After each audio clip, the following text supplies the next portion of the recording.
Hello, friends. How does the Western nations or the so called developed nations of the world perceive India and its democratic process, and whether India should take it seriously or not? On one hand, US led coalition and their allies have good diplomatic and trade relations with India. But on the other, we keep on seeing commentaries by various foreign spokespersons and diplomats about processes which are part of India's domestic politics. The latest ones being the comment by US and German diplomats on the arrest of Chief Minister of Delhi Mr. Arvind Kejriwal in the liquor policy case. In this video, I will be focusing on the reason behind these commentaries and sermons being given by the US to various countries around the world in their domestic matters. I will also explain the controversy behind the electoral bonds and the reason behind Mr. Kejriwal's arrest. Before I delve further into the video, I would like to request everyone to hit the like button, comment and subscribe to the channel if you want to stay up to date with the latest developments in the field of science, technology and geopolitics. I am your friend Sumit and welcome to my channel. Friends, throughout the 20th century, up to the dissolution of USSR in 1991, the world has been divided into two blocks, one led by the US and other led by the USSR. After the collapse of USSR, the US became the most dominant economy in the world, and it has enjoyed its position of being the dominant economy. Most of the major tech companies and other major institutions like the World Bank, International Monetary Fund originate from the United States. In the last couple of decades, however, India and China have grown substantially. China is the second largest economy. India is now the fifth largest economy in the world. India and the United States are close allies. And India-US relations have experienced significant development and transformation over the years in areas related to strategic partnerships, defense and security cooperation, trade and economic ties, people-to-people ties, and diplomatic engagements.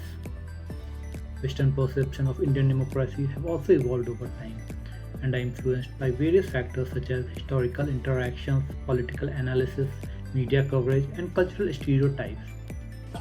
Our two nations are united by shared values of democracy, respect for individual rights, and a shared commitment to freedom. One of those additional elements are the values that we share, the values that are common to American democracy and to Indian. However, India has always distanced itself from joining any particular group and followed the policy of non-alignment. India was quite apparent and vocal in its support to Russia when the Ukraine war started. India bought cheap Russian oil and also sent humanitarian missions to Ukraine. As with every nation in the world, the diplomatic relations between two countries depends on their vested interests. While the Biden administration has seriously viewed the Indian Prime Minister as a geopolitical partner and invested heavily in deepening technological cooperation with the world's fifth largest economy, it has met with the Modi government that pushes back with a prickliness that has drawn occasional comparisons to the China's wolf warrior or officials from other more adversarial nations. 就做战狼又何妨呢？美国病了，病得不轻。这是选择性、间歇性的失明和失聪，这是病。The shift in tone is one facet of India's changing face as it grows into global power under Modi. This seems to be a trend in the last few years, with India's Foreign Minister Mr. S. Jaishankar very vocally articulating sense that India will also push back unlike in the past, when India would absorb some of these challenges. This strategy is something which is not sitting well with the US, which views India with a prism of lenses based on parameters which suit Western interests.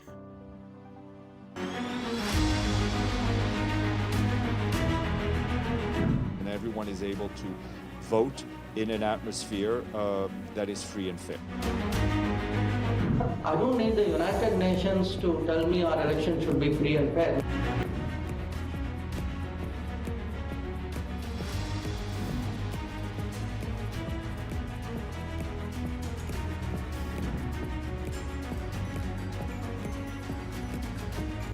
The United Nations publishes reports such as Human Development Report, United Nations Human Rights Report, World Happiness Report, among others.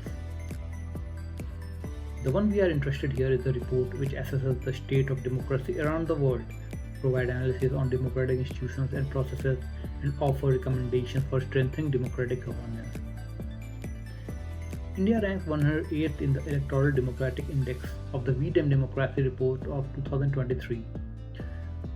The country ranks way below countries such as Tanzania, Bolivia, Mexico, Singapore, Nigeria. India has also been named in the top 10 autocratizing countries in the last 10 years. India's ranking dipped from the 100th position in 2022 to 108th this year in the report's Electoral Democratic Index, while it was 97th in the Liberal Democratic Index. Pakistan slipped 2 steps lower at 106th in the LDI and 110th in the EDI. The Liberal Democracy Index captures both liberal and electoral aspects of democracy based on 71 indicators such as free and fair elections, political and civil rights, and more. As an Indian citizens and voters, these reports are always considered with a pinch of salt. These reports suits the vested interest of Western nations. The various parameters used to formulate the rankings may differ for various countries. For example, the Democracy Index is based on 60 indicators grouped into 5 categories, measuring pluralism, civil liberties, and political culture. The Democracy Index produces a weighted average based on the answers to these 60 questions, each one with either 2 or 3 permitted answers. In addition to a numeric score and ranking, the index categorizes each country into one of the following regime types: full democracies, working democracies, flawed democracy, electoral autocracy, hybrid regimes, and authoritarian regimes. The Sweden V-Dem Democracy Report of 2024 puts India in the category of electoral autocracy. Taking another example, the happiness index is calculated based on a sample size of 1000, which is too small for a diverse country like India. On the happiness index, India ranks 126th out of 143 countries. However, such reports do create a narrative for the world to evaluate India and their ties with India. So we should work on creating institutions and agencies which narrate India's growth story and project India's growth trajectory on the world map. In addition to this, India is pushing forward for a permanent seat at the United Nations Security Council. This will help in asserting India's position on the world and reiterates its position as the leader of the Global South. Now let's discuss how Narendra Modi-led BJP government is facing the heat on various fronts. Bharatiya Janata party की एक राजनीतिक साजिश है। आज गुरूर टूटा है। उनके परिवार को किस कानून के तहत हाउस अरेस्ट किया गया? This is fundamentally violative of the political rights of every Indian citizen. Kejriwal ने 100 करोड़ का स्कैम किया है। This is all on only one agenda to try to stop the free work of opposition party. The Enforcement Directorate arrested New Delhi Chief Minister Mr. Arvind Kejriwal on March 21st and has been running his government from the ED lockup since then. Mr. Kejriwal is in judicial custody till April 15th after his arrest last month by the ED in connection with a money laundering case linked to his government's now scrapped excise policy. Prior to this, Delhi Deputy Chief Minister Mr. Manish Sisodia was arrested in February 23 and has been in jail for more than a year, and Delhi Power Minister Satyendra Jain was also arrested in May 22 in a money laundering case. So what is Prevention of Money Laundering Act? The Act seems to combat money laundering in India and has 3 main objectives: to prevent control money laundering, to confiscate and seize the property owned by the laundered money, to deal with any other issue connected with money laundering in India. However, the Act was amended in 2018, which includes amendment in the bail provisions, making it much more difficult for the accused to get a bail. This was explained by Mr. Kejriwal himself in one of his earlier speeches. ED के cases में जमानत क्यों नहीं मिल रही लोगों को? अब ये पूरा कानून इन्होंने ईडी में पलट दिया। अब इसमें हो गया you are guilty till proved innocent. इस कानून में इन्होंने ये लिखा है कि आपके ऊपर आरोप लगेगा, आपके ऊपर एफआईआर होगी, झूठा सच्चा जो मर्जी आरोप लगा दें, आपको गिरफ्तार कर लिया जाएगा और आपको बेल तब तक नहीं मिलेगी जब तक आपका मुकदमा पूरा नहीं हो जाता और आप इनोसेंट प्रूव नहीं हो जाते। I will attach the details about this act in the description below. Please do check it out. Aam Aadmi Party spokesperson Atishi Marlina has claimed that all these arrests have been done without any evidence and the money trail for alleged transactions leads to the Bharatiya Janata Party, and the only reason behind these arrests was to destroy the Aam Aadmi Party and lead to the collapse of Delhi and Punjab government. BJP के alliance partner TDP से शराब कारोबारी खुद चुनाव लड़ रहे हैं, तो क्या उस चुनाव में हो रहे खर्चे को ईडी इन्वेस्टिगेट कर रही है? The electoral bond scheme was annulled by the Supreme Court in a landmark judgment delivered on February 15th. These bonds sold by the State Bank of India were a mode of funding for political parties by way of which donations were being made to them. The Supreme Court held that electoral bond schemes were unconstitutional for violating the right to information of voters and the quid pro quo concepts.